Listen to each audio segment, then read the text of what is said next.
China's foreign and security policymaking apparatus is often described as a metaphorical black box about which analysts know little. This is true to an extent, but at the same time, it's possible to develop a better understanding of the people, institutions, processes, and pressures that go into making China's policy toward the world during Xi's new era, that is, his time as the country's top leader. This report pursues that objective by identifying 5 major trends, mostly internal to the PRC party state system, that shape its foreign and security policy decision making. The paper then describes the effects that each trend generates, from bureaucratic incentives to behavioral patterns. I'll go through each trend briefly. The paper goes into great detail laying out the evidence underpinning each trend, so I'll just focus my presentation on the effects that each trend creates.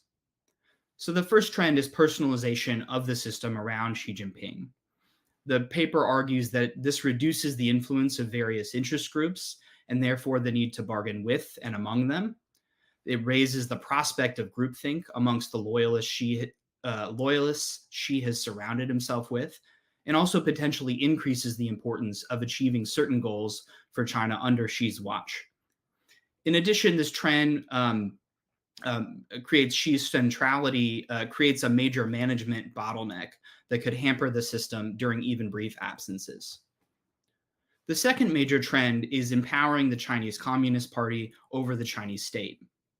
This trend has made more officials into policy implementers rather than policy makers, even on issues below the level of strategy. It's also increased central demands for ideological study, such as Xi Jinping thought study sessions. At the same time, while China's leadership wants to improve coordination and might be making some progress through organizations like the Central Foreign Affairs Commission, it stops short of actions that could allow government organs to really coordinate horizontally, if doing so might plausibly jeopardize the center's control and Xi Jinping's control. The third trend is domestic policy headwinds, including economic slowdown and the search for alternative forms of political legitimacy for the Chinese Communist Party. This creates 2 contradictory pressures. On the one hand, China reaching out and trying to improve ties with the world to attract and retain capital and technology. And on the other hand, China's turn to an assertive and at times even aggressive form of nationalism to counteract stalling economic growth. These headwinds also dent the power and influence that China gained through its rapid rise and its role as a massive market driving global economic growth. The fourth major trend is elevation of regime security over other concerns, particularly economic development. The report argues that this trend negatively affects Beijing's ties with foreign countries by worsening the experience of foreigners visiting and living in China, by creating an export of China's repressive political ideas, techniques, and technologies to the world, and by complicating how China's foreign and security bureaucracy interacts with its counterparts, in part because they don't know who to invest in building relationships with amidst a changing leadership structure below Xi Jinping. The fifth and final trend is diplomatic and military assertiveness and seeking an active global leadership role. The report argues that this feeds a self-reinforcing cycle of growing tensions, that it requires PRC diplomats to shoehorn any activities into Xi Jinping's marquee frameworks, from the Belt and Road Initiative to the global security initiatives, and also leads China to build out structures of an alternative international order. This includes a growing list of strategic partnerships, most prominently with Russia, China-led or dominated international organizations such as the Shanghai Cooperation Organization, and also China's more active approach to mediation in conflicts around the world, despite its mixed track record. So that's the trends. Examining these trends can help illuminate those macro pressures shaping China's foreign and security policy decision-making. Still, admittedly, many aspects of how the party state makes decisions remain opaque. In the paper, I call these known unknowns, to borrow a phrase from former US Defense Secretary Donald Rumsfeld, and I argued that it's helpful to be explicit about what these areas are. Where are our knowledge gaps? These include information flows to senior leaders and what in the US context would be called the paper process. It includes the dynamic among Xi and his top advisors and exactly how that works. And it also includes the structure and frequency of important meetings and who participates in those, how they're staffed, etc. And I also argue that more information about those areas might shed light on larger knowledge gaps related to whether there are informal constraints on Xi Jinping's power, and if so, by what mechanisms they operate, and also how Xi Jinping is thinking about the eventual transfer of power, however far out into the future.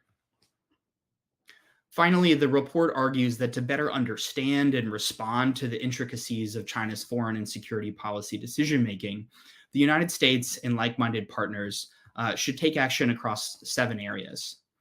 The first is to recognize that Xi's personal style and preferences are now the dominant factor shaping China's foreign and security policies, but how that reality manifests will continue to evolve. So we're about 11 and a half years into Xi Jinping's reign as China's top leader, and the situation has changed as Xi Jinping is reaching new heights of power, as his signature policies have had time to take effect for good. Sometimes they work and sometimes not. And as China's overall power trajectory is beginning to level off, if not decline. So the China of Xi's third term will be different than earlier periods. So that's number one. Number two, policymakers should track how trends shaping China's decision-making might affect the country's various bureaucratic institutions differently. So, for example, we're seeing sort of an empowerment of the Ministry of State Security, China's foreign intelligence organization, while we're seeing a People's Liberation Army that on the one hand is getting more resources and relevance, but on the other hand, it's also getting much more scrutiny from the top leadership. Recommendation number 3, that leaders should anticipate uncoordinated Chinese actions, such as the 2023 spy balloon incident, as well as policies characterized by drift, followed by rapid shifts. And they should do so because they reflect structural features of the system. At the end of the day, coordination still has important limits. And so you see some lack of coordination. And in addition, you see that the incentives at the implementer level are often either to over-implement top-level guidance or to sort of do nothing to avoid getting blamed. And so hence you see shifts like we saw with the end of the zero COVID policy. Recommendation 4, call for policymakers to prepare for deepening policy contradictions alongside continued assertive nationalism from Beijing.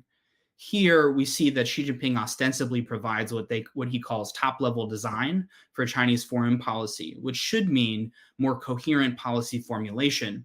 But in practice, that's often meant that the Chinese state and the party state often isn't hashing out policy trade-offs in a robust interagency process, and are therefore ending up with sometimes contradictory policies that are driven by more by slogans than by a detailed reckoning with the on-the-ground implementation realities.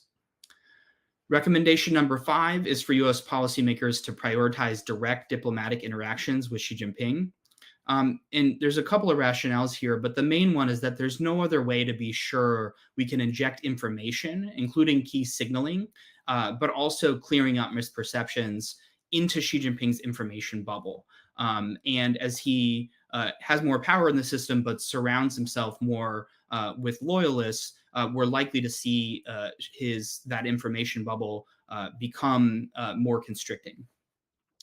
6, I argue that U.S. policymakers should formally compare assessments of the PRC system with allies and partners. So here we recognize that China's foreign and security policy is going to function in one way towards the United States as a major power rival and competitor, and is probably another way towards every state in the international system. So everyone sort of has a piece of this puzzle, and we should do more to put them together to understand how the machine works overall.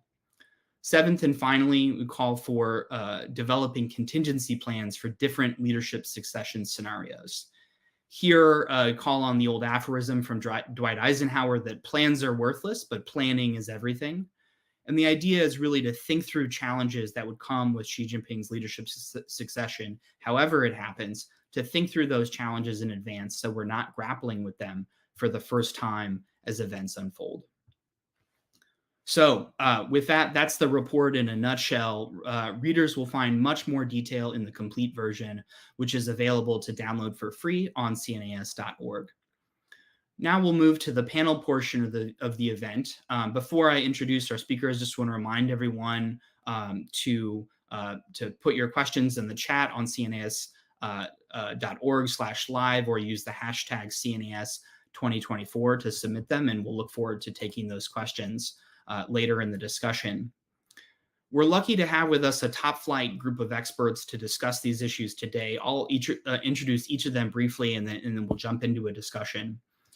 First, we have Rory Daniels. Rory is the managing director of the Asia Society Policy Institute, where she leads and oversees strategy and operation for ASPI's projects on security, climate change, and trade throughout Asia. She's also a senior fellow with ASPI's Center for China Analysis.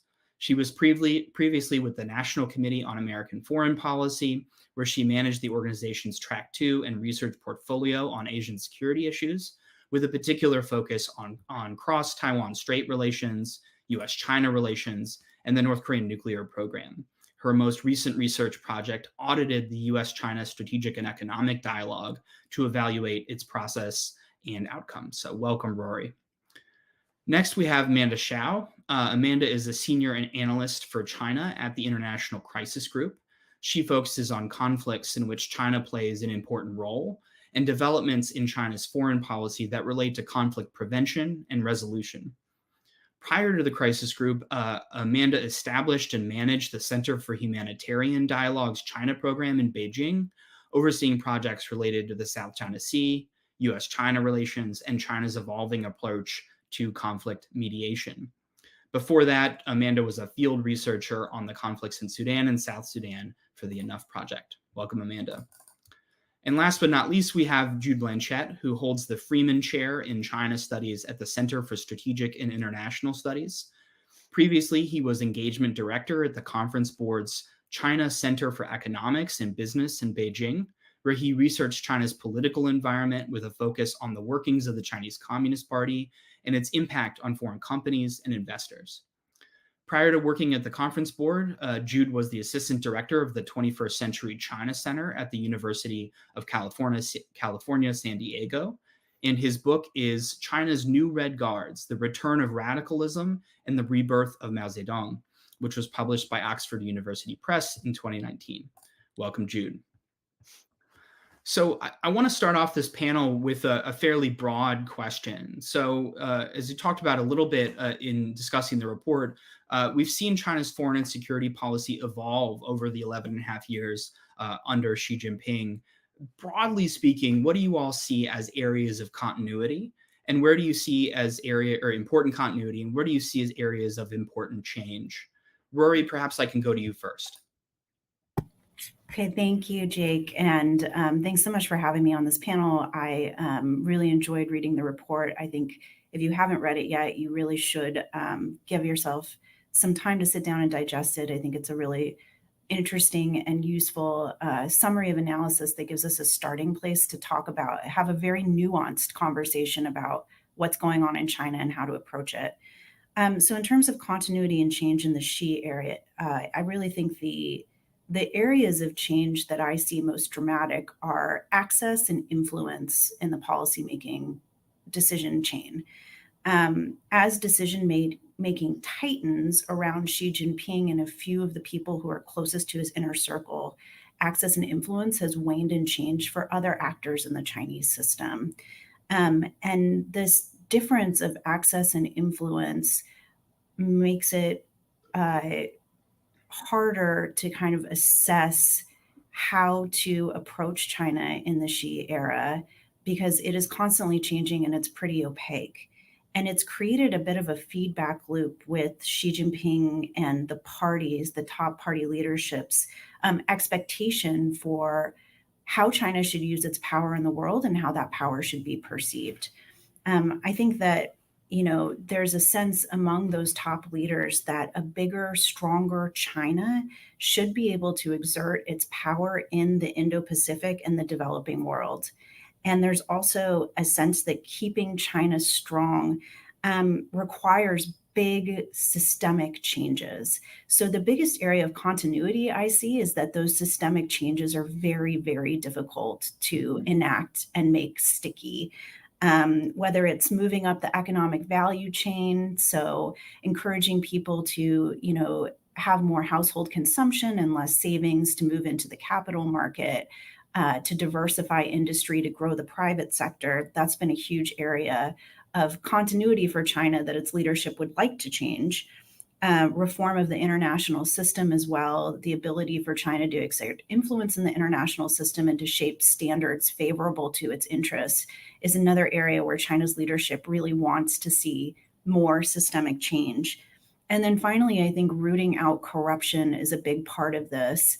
And, the corruption campaign, which I think is a major area of change in the Xi Jinping era, has to some extent been enacted in order to manage real problems with corruption in Chinese society and in the Chinese domestic political economy. But it's also been used at times to shape that political environment, to shape that access and influence environment.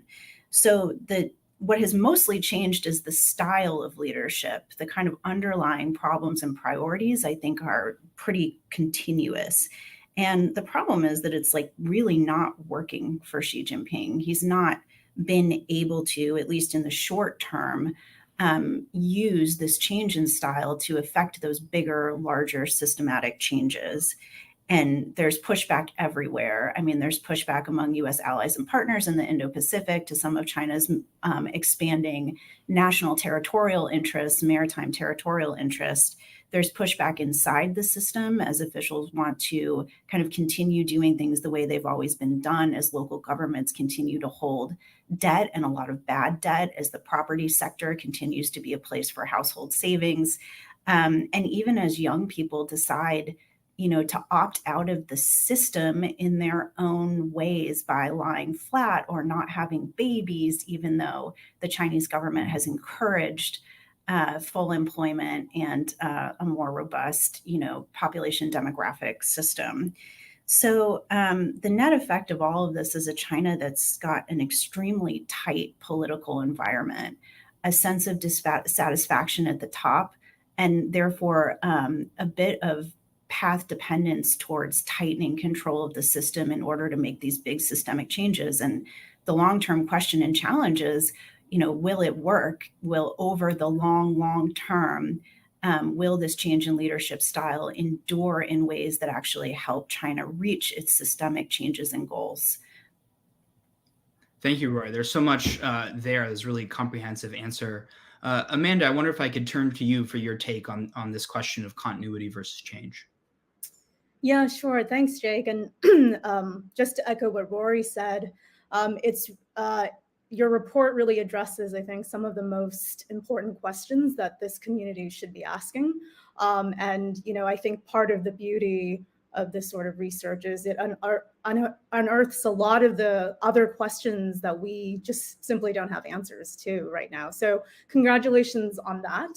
I approach this question slightly differently. I agree a lot with what Rory said, but in terms of continuity, I think we've seen more continuity than change in Xi Jinping's approach, at least at the strategic level. When we look at a number of key elements in terms of China's strategic objectives or their assessment of the external environment, there's a lot of continuity there. So whether that is this consistent linkage between China's pursuit of national rejuvenation and the way it links with a more amenable external environment, right? That is a constant trend.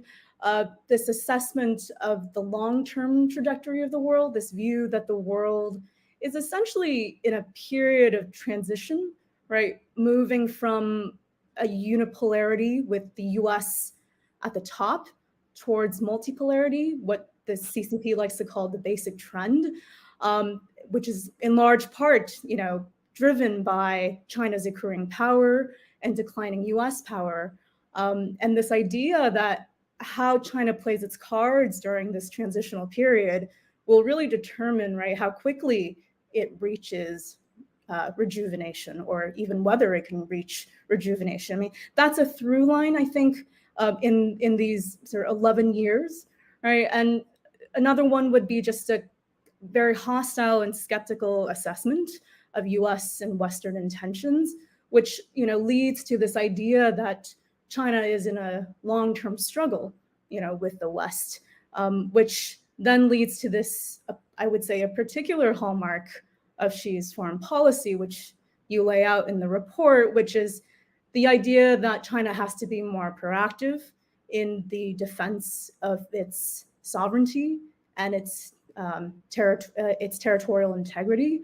And the idea really that regardless of how cooperative China seeks to be with its neighbors and with its major powers, that this cannot come at the expense of the defense of its core interests. All right. And so we've seen here increasing uses of coercion and force under Xi Jinping. I think where we see the most change, I would call those maybe tactical shifts rather than shifts in overall strategy or ideology. Of course, there's been a bit of a shift in the assessment of the international environment, right? China used to assess that it was simply in an era of strategic opportunity. Now assessments include both this idea that it's one of opportunities and risks, right? I'd say that another change is that we've seen policy options widen for China, whether it is on the persuasion side or on the coercion side, right? So, and that's largely because Chinese economic and military power have grown. And so we've seen many more tools at play, whether it's Chinese Coast Guard around Second Thomas Shoal, the use of economic ties, or being more creative about developing ties at subnational levels, right? So we've seen a broadening, I think, of policy tools and options.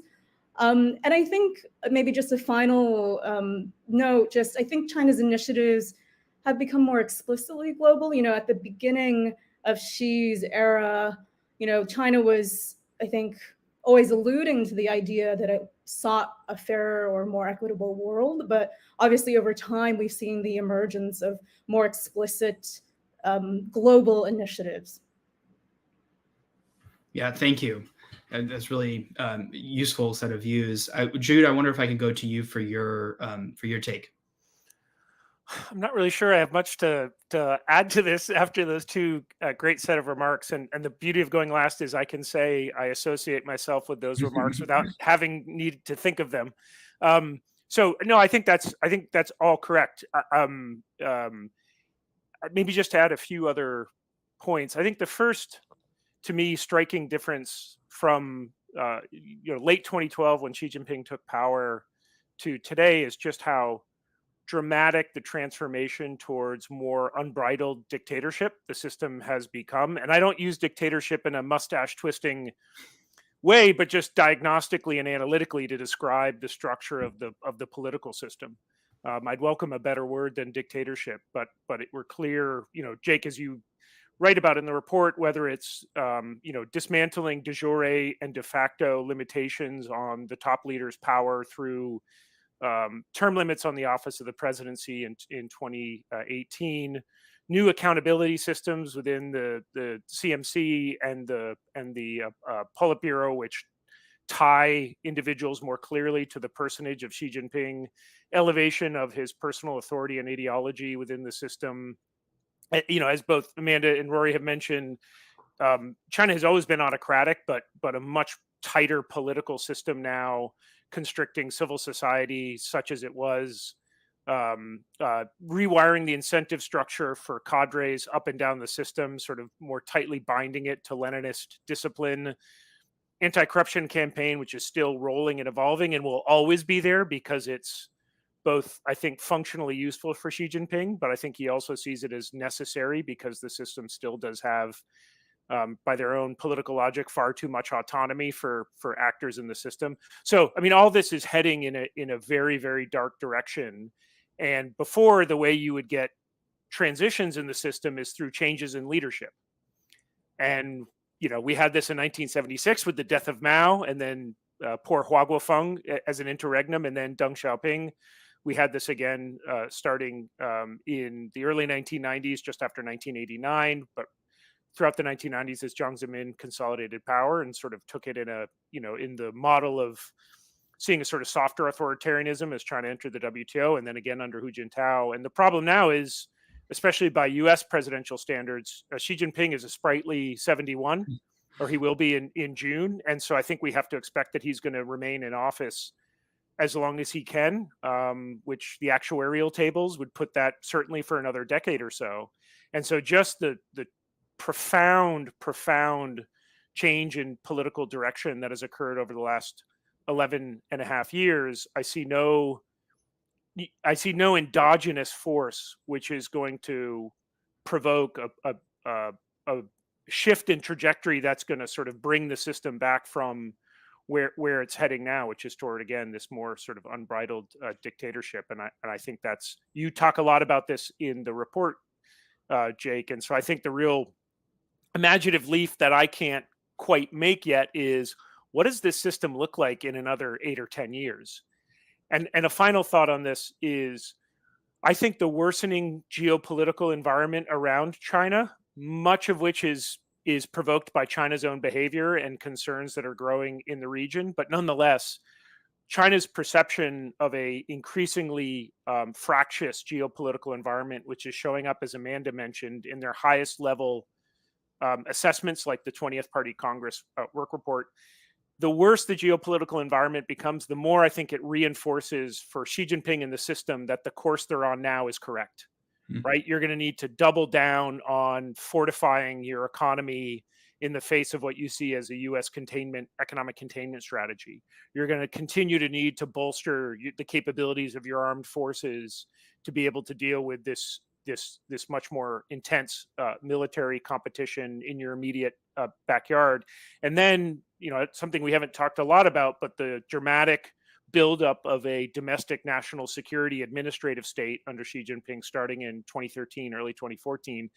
I think it just sort of reinforces the necessity of continuing to build this fearsome national security state because of all the challenges you're dealing with, one of which is sort of a slowing economy, which creates all sorts of ripple effects in terms of perceptions of social stability. So that, I think, will probably be the big continuity moving forward, is whereas you'd like to think that failure would provoke a rethink of political trajectory, I just think that's not likely. And so it's just going to be essentially a doubling down of where we're heading now. Yeah, thank you, Jude. I agree with that, and I think it raises a subsequent question, which is, since the 20th Party Congress back in October of 22, Xi Jinping has surrounded himself with what I use the term loyalists in the paper just to try to kind of use the plain English term. We can debate whether they're loyalists or not, but I think it kind of raises the question that you're saying about what type of advice Xi Jinping might be getting from his inner circle about the nature of the international environment, the role that China's own behavior plays in driving tensions or not, and how to respond. It seems like our base case given the people that she's surrounded himself with, is that he's probably receiving some advice that's pretty sycophantic and probably more or less being told what he wants to hear. But I think another model is theoretically possible for a group of figures whose overarching political agenda is the same, basically to support the Xi Jinping project. Is it possible there's more room for them to debate the best way to carry out that agenda internally, given that they're kind of all in the same boat politically? And do we have kind of good evidence either way? Jude, maybe I'd go back to you on that, but I'd be curious what Rory and Amanda think as well. Only, Jake, because you and I talked about this literally yesterday as we recorded a podcast about your report. My first contention is I think every organizational structure is on a continuum of dictatorship in terms of information that gets to the leader. I've worked in the private sector my entire life. I think every single entity is a version of this, where leaders of organizations have to work hard to get accurate information because the incentives are to basically affirm what you think your boss wants to hear.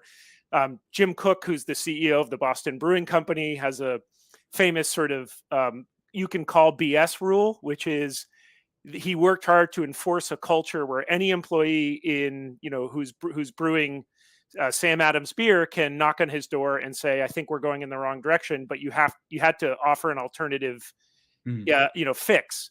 But I say that as the exception that proves the rule, which is you have to work very hard to create an organizational culture that avoids sycophancy, or just a polite version is sort of speaking to what you think the boss wants to hear. I think we know and can imagine that if that exists in the Boston, beer company, that's going to exist by magnitudes of order greater in China's political system. And so I think, Jake, your sort of dual framing, I think both are probably true at the same time. I think Xi Jinping did not build a team starting with the 19th Party Congress and then the 20th Party Congress that said, I want loyalists. I think what he said is, we've got a clear agenda. We know what we need to do. I need everybody on the boat who's going to row in the same direction, right? I don't need bickering and infighting. And I've been able to reach escape velocity in ways that Hu Jintao and Jiang Zemin didn't, where I don't have these party elders breathing down my neck, constricting my bound of action. So I want a team that moves in the same direction. So I think that's what he thinks he's doing. The problem is, I'm sure that we have, because these are people who have in many ways owe their career to Xi Jinping, people like Cai Qi, who have no business being that high in the party hierarchy if it was based on the normal meritocratic sort of escalator. I'm sure understand that they serve at the pleasure of Xi Jinping. And so therefore, marshaling information that carefully aligns with what you think Xi Jinping wants is probably the norm in the system. And so is he hearing heterodox views? Maybe one of the values of having someone like Li Qiang, who's very close to him, or a Cai Qi or Ding Xuexiang, is that they have the trust to be able to sneak in bits of inconvenient information because they have a close relationship. But I suspect it's probably more of the former, which is we have a very sort of maladapted information ecosystem that's not giving Xi Jinping sort of a full range of opinions on issues. That's great. Rory, Amanda, either of you want to come in on this question? Sure. I think, we don't have really good evidence of how information flows in the Chinese system right now. We can only infer from what we know our Chinese interlocutors tell us and what we can see, which is to say, again, that the political environment is very tight, and there probably is some version of a game of telephone happening as information flows up and down the system. I think, though, one aspect of this information environment that I think deserves a little bit more attention and maybe a bit of a strategic rethink is the value of Xi Jinping thought in the system. So you're Xi Jinping, you're at the head of this massive bureaucracy governing a very dynamic and complex society, and you trust almost no one in the system, but you've got to somehow signal what your priorities are and what is acceptable within the bounds of a much tighter political system where you want to retain the power to, cut off the heads of someone who sticks their neck out too much. And that, I think, is where the Xi Jinping thought comes in. It gives lower level cadres and people who are existing in concert with the system, but slightly outside it, whether you're in the private sector or business, a top level understanding of what these changed political parameters are. So I think there's been, some kind of criticism in the Western media and analysis, criticism among private sector companies that are operating in China about the amount of time it takes to study and absorb Xi Jinping thought. But to me, that is actually the key to getting your information through to top leadership is couching it in the terms that the top leadership wants to hear the most about. So I think it has an incredible value in the political system. It should not be dismissed as an ideological exercise that is unworthy of people's time and attention. It tells us what to do. It gives the roadmap for bringing those actionable insights up through the system, and therefore, an area that I think American analysts and global analysts should give a little bit more time and attention to, even as it's complex, contradictory, confusing, sometimes maddening to work yourself through all of the tenets of it. Yeah, that's a really important point. Amanda, do you want to jump in here? Yeah, just to say that was a really great point, Rory, in terms of really learning from the Chinese as to how you package some of the messages you're trying to get through to the leadership. Listen, I don't think any of us really know what's going on at the top, right? But there are certain things we do know. So one, in terms of the information environment, there's plenty of anecdotes out there about the level of self-censorship that occurs throughout the system, including amongst Chinese scholars who sit inside government institutions, right? The objective is not to speak the truth necessarily, but to mirror what the top wants to hear. And this is out of consideration of both individual, but also bureaucratic and institutional interests, right? You want to make sure that your institution, is standing on the right side, really.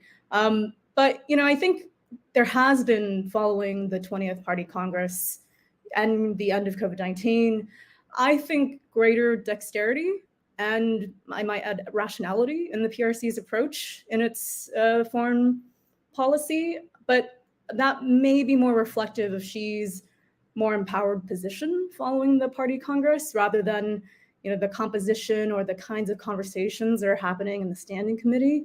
I think for sure the amount of bargaining space is much more limited now. But I think that even if the committee is entirely composed, and it is composed of Xi loyalists, there will always inevitably be some degree of competition and clash of interests. And it's not just about jostling for power. I think some of it is simply because each of the men are tasked to represent different policy interests, and with it, the sort of institutional interests that come behind those sorts of policies, right? So whether it's Li Cheng in terms of economic growth or Tai Chi on the security side, right? There's a natural sort of clash in terms of what those dual policies are trying to achieve at some point, right? And so I think given that, we know that there's at least some level of division and clash of interests, even if it is within much smaller, I think, parameters under Xi.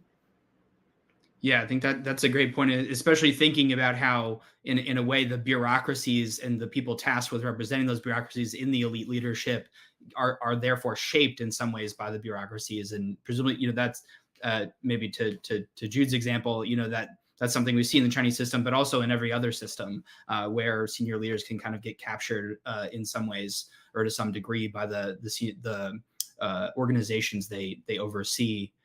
I think this also relates to another question about what has been the effect of China's domestic economic slowdown on Beijing's approach to the world. I mean, I think that this has been a pretty important. We can debate how structural this shift is, but if the old narrative was primarily about China's rapid rise and the kind of unstoppability of it, it's really put that's kind of shifted. Do we have any sense of how Xi seems to see these developments, and does he see them as challenges or as temporary? Does he see the challenges as temporary hurdles or more part of a structural slowdown? And what does that mean about what the rest of the foreign policy needs to do to support the economic situation or deal with the economic situation? So I'll just take this question. I see also some questions coming in the chat, so we'll go to the audience in just a second. But does anyone want to take on this question of how we're starting to see reflections of China's domestic economic slowdown in Beijing's foreign policy? I can hazard a guess. Great. So first, I think the narrative on how the Chinese, especially the leadership, see the economic slowdown is more of a kaleidoscope than one clear narrative. Because I think on the one hand, you see Xi Jinping in speeches and high-level documents accepting part of the slowdown is inevitable.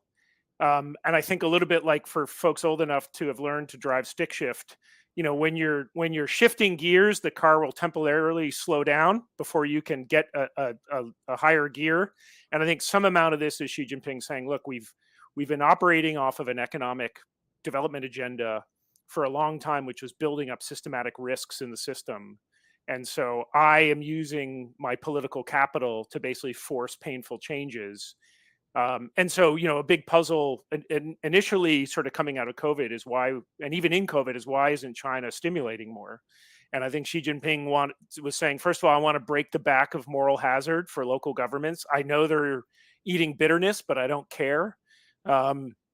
These folks have become too comfortable with a backstop from Beijing, and so we're going to have to push through painful reforms. Second, I'm okay if Alibabas of the world get their stock price hit, because I don't want us steering shortages of talent, technology, and capital to effete bourgeois food delivery apps. I want this to be moving towards technologies which are going to power our economy in the future. And then finally is how do I, Xi Jinping, get out of some of these sort of productivity and demographic traps with the magic sprinkle of technology, right? If I have fewer workers, we need to build a robotics industry and an AI industry and a digital industry that basically allows us to give what workers we do have far more productivity capacity. So that's the sort of optimistic spin of it. The pessimistic spin is how much policy dysfunction, Jake, to a point you made in the report, just how much policy dysfunction there is across the system.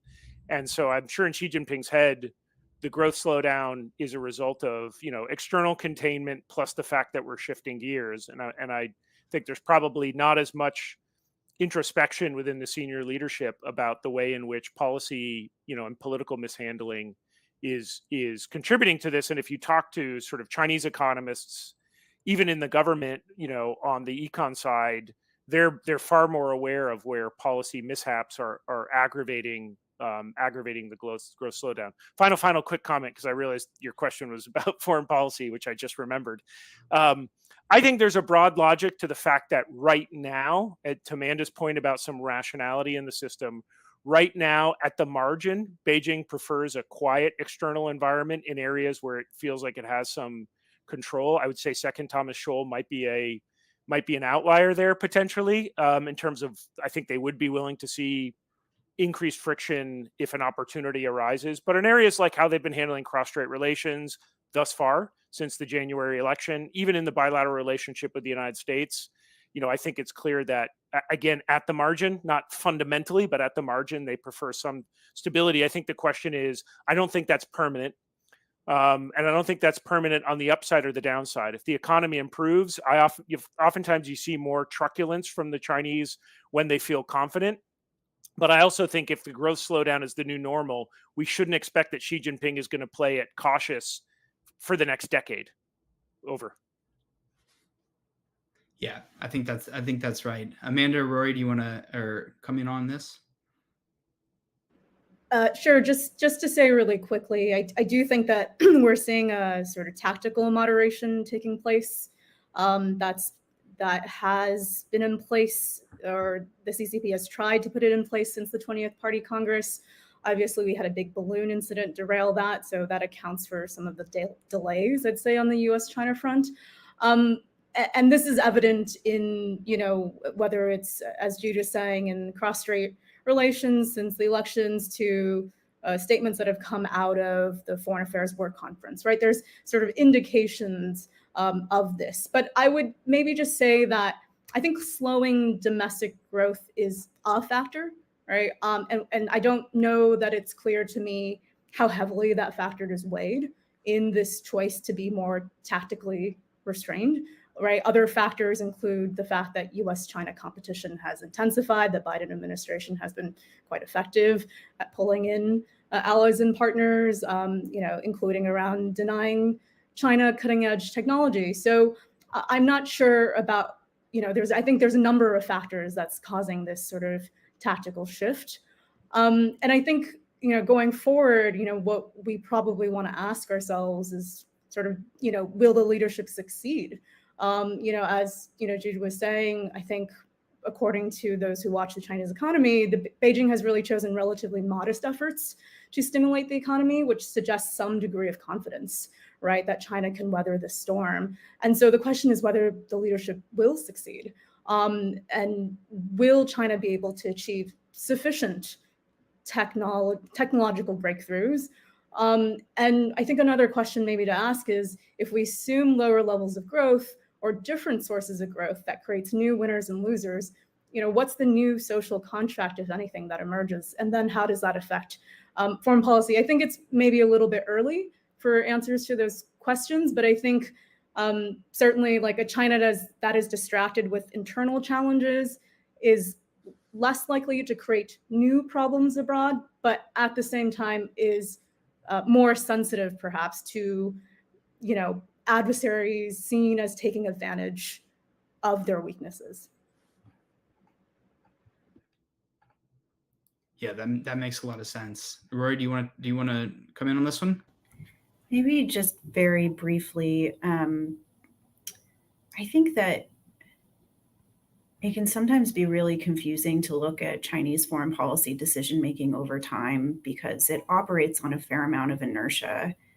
I still think that the Chinese Communist Party's major focus is domestic and internal, and those priorities probably trump every other consideration, including how it executes foreign policy, unless it's directly linked back to those domestic political economy inputs.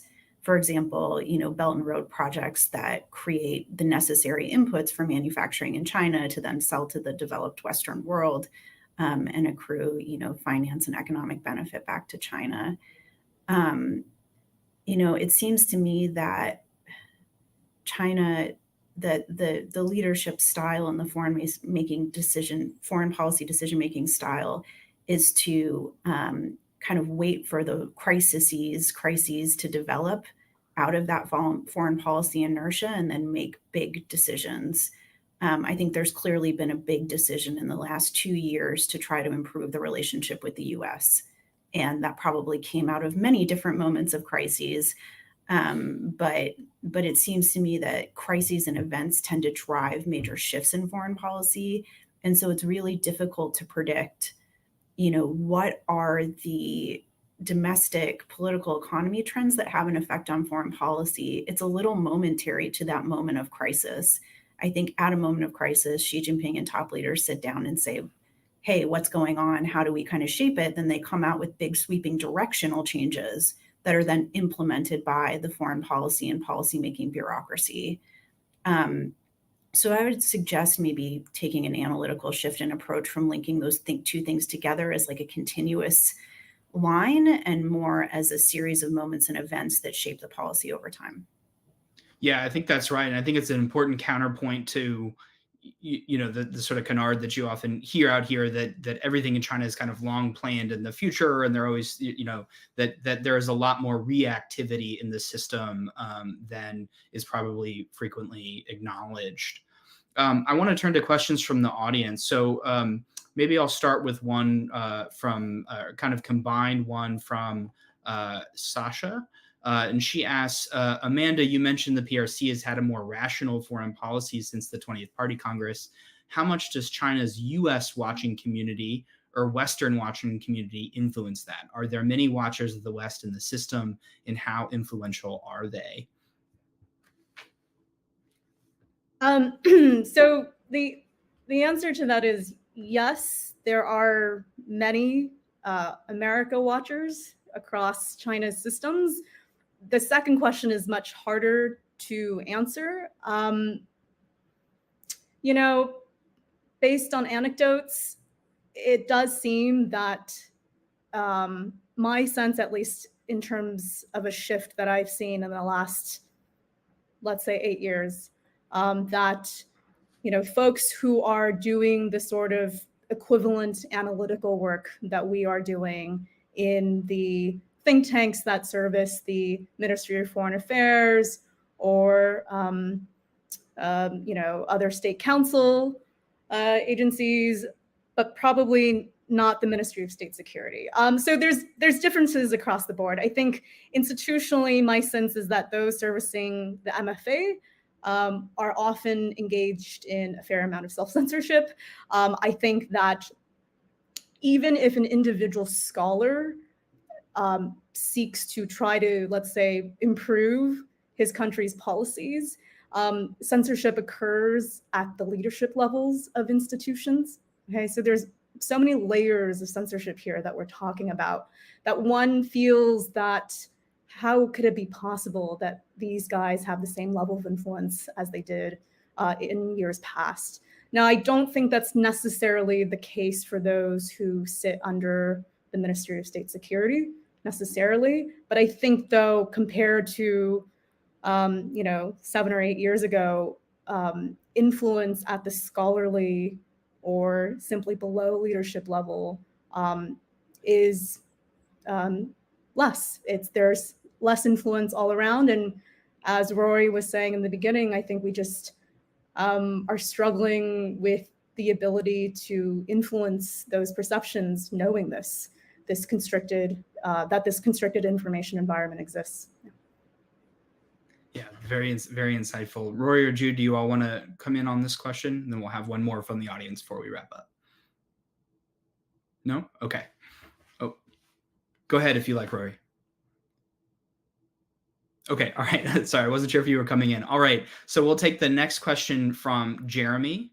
And he says, can you talk about decision-making as it relates to PLA unsafe and risky intercepts against U.S. allies and partners? How should we think about the guidance released by Xi Jinping and the Central Military Commission, the CMC, as well as the question of crisis management or lack thereof involving the U.S. and PRC more recently? So maybe I'll just venture a quick my view on this, and then maybe others can jump in. So my view on this is that broadly speaking, the guidance from the top has probably been for the PLA to be more operationally aggressive at the tactical level. That broadly there's been guidance to broad guidance to say be more forward-leaning in defending our interests down to the tactical level. Now, how that's actually interpreted by any given operator, any pilot, any ship captain, any water cannon operator, and so on, might be beyond what the elite leadership really had in mind, or they just don't really understand at the tactical level what's available. But also in the field, tempers flare, right? I mean, people.